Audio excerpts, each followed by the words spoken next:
지시고 죽으셨다는 것을 기록한 책입니다.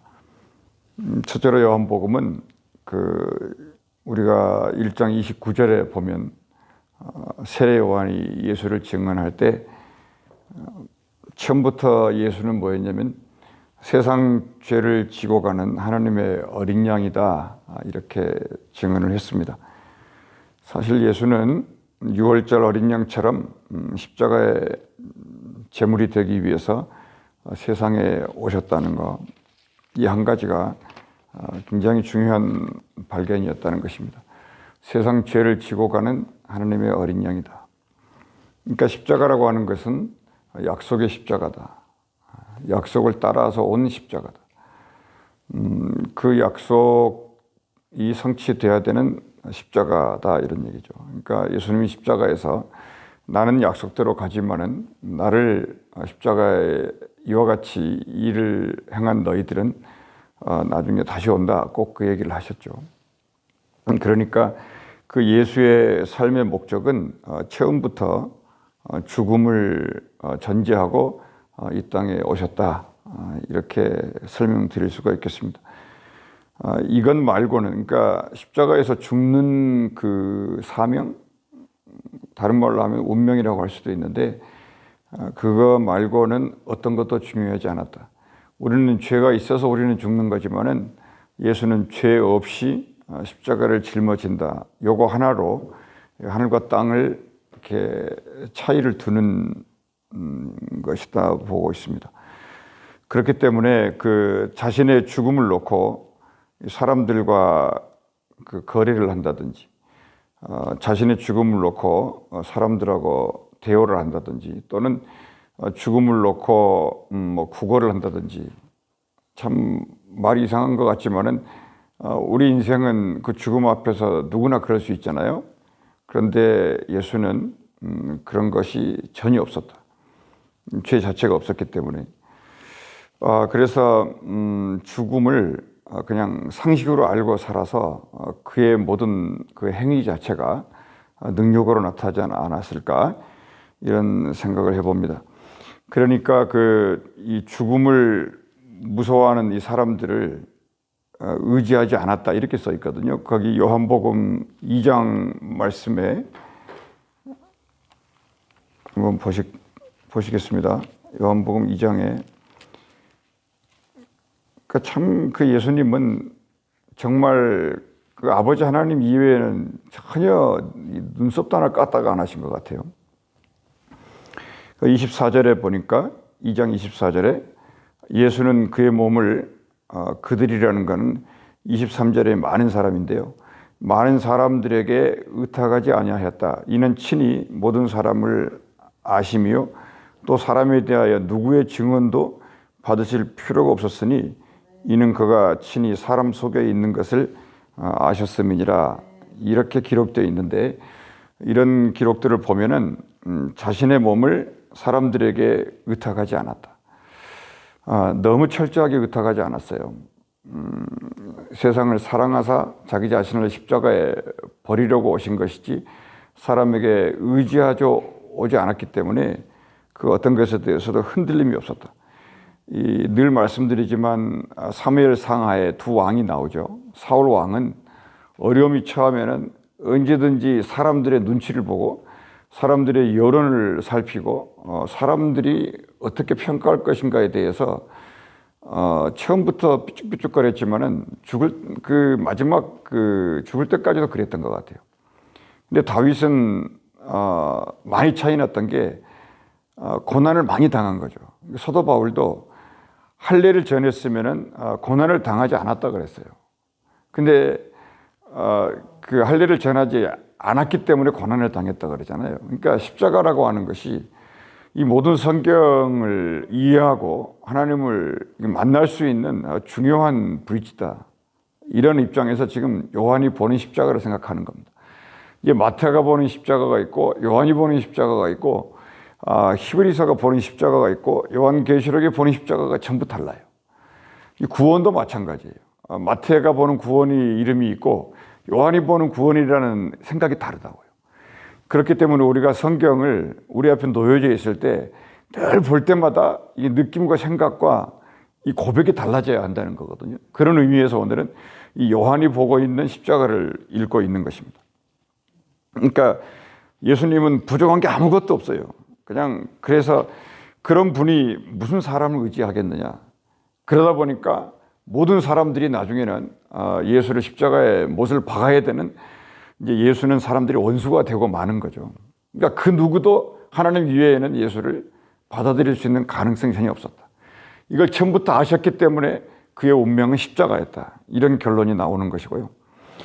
그런데 이제 우리에게 희망이 있었던 것은 예수님이 이렇게 오셨을 때 예수님이 누군가를 예고했던 예언자들이 뭐 많지는 않았습니다만 이제 세례요한 하나 정도가 있었을 것이고, 그리고 이름 없는 어떤 평범한 사람들이 메시아를 기다려왔던 인물들이 몇 명이 있었던 것 뿐이에요. 그런데 그들에게도 의지하지 않았다는 거죠. 요한복음에 이제 그런 기록이고요. 이제 굳이 그러면 누구하고 대화를 했느냐? 이거를 찾아보면은 거듭난 사람들. 그러니까 요한복음은 그게 주제입니다. 거듭난 사람들이 질 수 있는 약속의 십자가다. 그러니까 십자가라고 하는 가치가 사람들이 생각하는 그런 그 일상의 광고용 십자가는 아니라는 거예요. 최소한. 그래서 이거는 뭐냐? 이 거듭난 사람들이 질 수 있는 약속의 십자가라는 거, 이걸 잊지 않았으면 좋겠고요. 그러니까 예수님은 자기 십자가가 있었다는 거죠. 그러니까 우리는요, 내 몫에 태인 십자가를 말하기 전에 먼저 우리가 은혜를 받아야 돼요. 십자가를 지으려면 하나님의 은혜가 내게 먼저 역사해야 그 다음에 십자가가 조금이라도 내게 의미가 있어지는, 그 묵상이 시작되는, 그렇다고 보고요. 그걸 경험하는 거. 그러니까 그 은혜를 경험하는 것을 성령 체험이다. 이렇게 말씀드릴 수 있겠습니다. 그 외 제자들조차도요, 전부 십자가 앞에서 달아났다고 그러잖아요. 이 고난주간을 생각해 보면서 마태마가 누가 요한에 공통적으로 써 있는 게 십자가 앞에서 전부 도망갔다. 근데 이제 괜히 우리가 마음이 막 짠해지고 막 십자가 앞에서 그랬을 거야, 막 울고 뭐 그런 차원은 아니라는 거죠. 막 제사 드리고 막 그런 건 아니라는 거예요.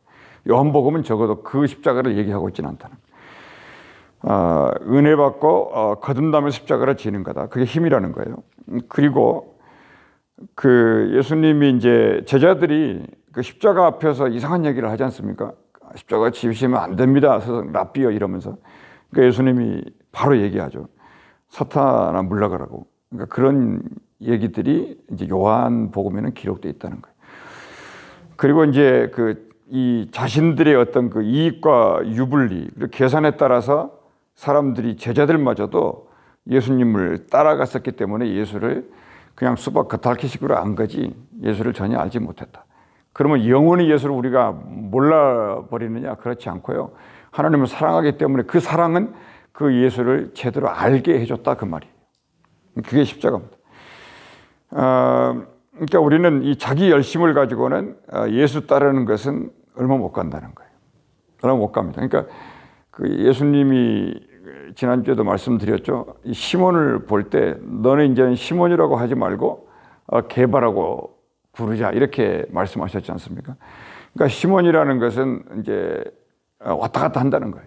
중심도 없고 그냥 인간 자체, 그 말이면 인간 사람이라는 거예요, 그냥. 그런데 그렇게 왔다 갔다 하지 말고 이제는 게바, 반석처럼 흔들리지 말아라. 너는 그렇게 될 거다.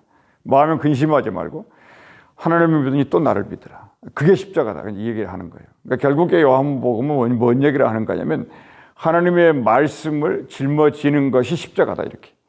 그 십자가 때문에 인생의 욕심과 인생에 좀 어려움은 오겠지만 그것은 잠깐일 거다. 그래서 장차올 영광과 비교될 수 없는 것을 알게 될 거다.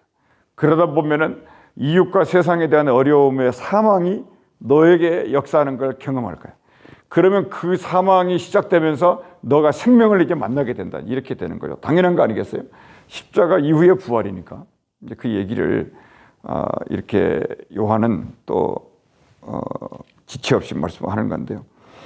그러니까 십자가라는 것을 뭐냐고 물으면 이것은요, 나를 자꾸 그 예수로 이렇게 바꿔가는 작업. 그래서 주야로 묵상하는 거고, 그 매일매일 십자가에 대해서 이제 포기할 수 없는 이런 일이 있고요. 예를 들면 요한복음 얘기하는 겁니다. 이게 니고데모는 이 자신을 그 예수하고 바꾸지를 못했습니다. 그래서 죽는 그날까지 그 사람도 십자가는 있었어요.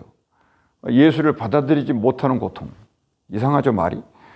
그러니까 예수를 받아들여야 되는데 영접을 안 해요. 그러니까 요한복음이 영접이라는 단어가 키 단어 아닙니까? 영접하는 자, 곧 그 이름을 믿는 자는 하나님의 자녀다. 이 딜을 하나님이 우리에게 줄 때 받아들이지 않았다는 거예요. 근데 따지고 보면은 우리가 받아들인다고 받아들일 수 있는 그런 성격이 아니었다는 거예요. 이게 요한복음이 얘기하는 거예요. 그래서 니고데모는 그거를 우리말로 표현하면은 그냥 인생의 십자가를 지고 주춤거리다가 영접할까 말까 십자가를 질까 말까 같은 말입니다. 그렇게 하면서 인생 내내 고통스러울 거다. 근데 그러니까 인생 십자가와 예수 십자가 이 두 가지를 놓치지 않았으면 좋겠고요. 그 인생 십자가라는 게 결국은 묵상을 깊이 해보면은 예수 십자가하고는 그렇게 별 관계가 없는 인생이 된 거다. 이제 그런데요, 요한복음에 그 사마리아 여인이 이렇게 나오지 않습니까? 뭐 6번째 남편이 있었잖아요. 뭐 그거는 우리가 다 아는 얘기니까 말하기도 민망스러운데, 아무튼 그 예수 이 사마리아 여인은 그럼에도 불구하고 예수 십자가를 영접을 했어요. 이게 차이점입니다. 그거 하나 차이예요. 예수 십자가를 영접할 거냐, 인생 십자가를 지고 계속 그냥 울면불며 주님 도와달라고 하면서 갈 거냐. 지금 이 두 가지예요. 똑같이 우는데 말씀의 십자가, 예수 십자가를 지고 가면서 엄청나게 울면서 막 고통 가운데 가는 사람들, 심지어 구레네 시몬 같은 사람들은 억지로라도 그걸 지었다는 거 아니겠어요? 그러니까 기록됐다고 전 보는 거예요. 그래서요, 이 사마리아 여인은 하루라도 이 생각을 했을 것 같아요. 내 인생 이거 한번 내려놓고 싶다. 이거는 아침에 눈만 뜨고 물동에 들고 움직이면 사람들이 손가락질하고요. 이게 뭐냐 싶은 거예요. 근데 오늘날 사람들을 가만히 보면 말은 안 하지만요, 얼마나 손가락질을 하는지 몰라요, 사람들에 대해서. 그냥 들보와 티 그런 얘기도 있지 않습니까? 이제 그런 얘기들을 가지고 가면서도 예수 십자가를 짊어지지 않거든요. 치료법이 그거밖에 없는데. 저도 그렇고요. 그래서 이제 그 인생 십자가를 이 사마리아 여인은 어느 순간에 버려두는 기회가 왔는데, 그때 니고데모처럼 쭈삣쭈삣하지 않았다는 거예요. 인생에 더 이상 잃을 게 없으니까 예수 십자가를 잡았다는 거죠. 결단이었다는 겁니다. 그 순간이 선택의 시점이었다. 근데 그때부터 이제 예수 십자가를 이제 알게 됐는데, 예수를 만나고 나다 보니까 이 십자가를 물동이를 지고 예수를 십자가를 지는 게 아니었어요. 그렇지 않겠어요? 그 6번째 남편과 함께 십자가를 지는 그런 게 아니었다고요. 이 본질 자체가. 그게 뭐였냐면 예수님을 만나서 대화를 하다 보니까 메시아를 만난 거 아니에요. 그러니까 메시아의 능력으로 예수 십자가를 따르고 독리에 가서 나는 메시아를 만났다라고 복음을 전하게 됐다는 거예요. 이게 요한이 우리에게 말하고자 하는 메시지입니다. 그 십자가를 영광의 십자가다, 이걸 지고 평생을 살아갔어요. 그러니까 하나님의 능력이라는 겁니다, 이것이. 그래서 그 요한복음의 십자가는 말씀의 십자가를 질 때 이제 좀 우리가 이걸 이해하자고요. 그러니까 호세아에게도 말했지만 말씀을 들고 나와라. 이 말이 무슨 말이냐면 평소에 하나님의 말씀을 묵상하는 중에 그것이 너 십자가라고 하는 거예요. 그거 위에 뭐가 있겠냐고 우리에게 반문하는 거예요. 그 십자가를 정확히 짚고 주님을 따라오라는 거죠. 말씀이 십자가예요. 그래서 처음에는요, 제 경험을 볼 때도 그래요. 말씀을 이해하기도 간단하게 아니잖아요. 그거를 이해하려고 말씀 앞에 다가갈 때부터 벌써 그게 십자가라고요. 그러면 그걸 통해서 이제 모든 것이 시작되니까요. 축복도 시작이 되고 예수님도 알게 되고, 그러다가 예수님을 간증하게 되고 예수를 전하는 사람으로 이렇게 발전해 나가면서 내 영이 자꾸 성숙해 나가야 된다. 이 얘기를 십자가 속에서 가르쳐 준다. 그러니까 결국에는 뭐냐면 이 말씀이 사람으로 변화된다는 것을 목적으로 증언하고 있다. 요한복음에 소개된 이 많은 이야기들은 그 인생 십자가를 지고 죽기 살기로 그렇게 살지 말고요. 맨마다 똑같잖아요, 그게. 이 짧은 인생을 살아보니까 우리가 확실히 알았던 건 그거예요. 인생 십자가, 세상에 주는 십자가, 환경이 올무가 되고 건드는 나 십자가, 인생 관계 속에서 만지는 십자가, 계속 그걸만 갖고 죽는 그날까지 가는 게 인생이 되지 않겠어요? 그러지 말고 결단을 내려라. 그러니까 십자가의 떡을 먹어라. 십자가의 생수를 마셔라. 내가 주는 떡, 내가 주는 물, 이런 얘기를 하시는 거니까 그걸 말씀으로 알고 받으라는 것입니다. 그러다 보면 십자가를 질 힘도 생기고 십자가가 기쁘고 이게 그 마태복음 27장 46절에 보면은 그 시편 22편에 그 말씀을 갖고 예수님이 기도하시는 건데요. 그때 뭐라고 하냐면 엘리 엘리 라마 사막다니 그러잖아요. 이것은 이제 마태가 본 십자가예요. 이제 마태가 예수님을 따라다니면서 만났던 십자가로 고백하라 그럴 때 시편에 있는 말씀 그대로 예수님이 엘리 엘리 라마 사막다니 했다는 거예요. 나의 하나님 어찌하여 나를 버리셨나이까? 이 기도라고 하는 거예요. 이거는 이제 마태가 보는 십자가예요. 요한의 십자가는 그렇게 하는 십자가가 아니고 하나님의 말씀을 지는 십자가를 말하는 거라고요. 그래서 여러분 엘리 엘리 라마 사막다니 그 기도하고는 요한은 좀 다른 십자가를 우리에게 소개했다는 건데요. 우리가 그거를 경험하면서 또 하나님의 말씀에 접근하다 보면은 이 말씀이 내 십자가구나. 이 말씀이 내 십자가구나 하면서 요한이 전하려고 하는 십자가에 대한 뜻을 우리가 받아들일 수 있다. 이런 믿음을 갖고 이 아침에도 기도하며 나갈 수 있기를 바라겠습니다. 기도하겠습니다. 은혜로우신 우리 아버지 하나님, 모든 성경이 우리에게 축복이 되는 것은 우리가 주의 은혜를 받고 눈을 떠서 모든 하나하나의 말씀들이 내가 짊어져야 될 십자가인 걸 알고 묵상을 피하지 않게 하시고 경건을 피하지 않게 하시고 모든 세상을 바라볼 때 그 경건이 힘이 되어서 내 인생과 세상과 그리고 하나님 나라를 내 어깨에 짊어지고 주를 따를 수 있는 믿음의 말씀을 우리에게 날마다 허락하여 주시옵소서. 주 예수 이름으로 기도하옵나이다. 아멘.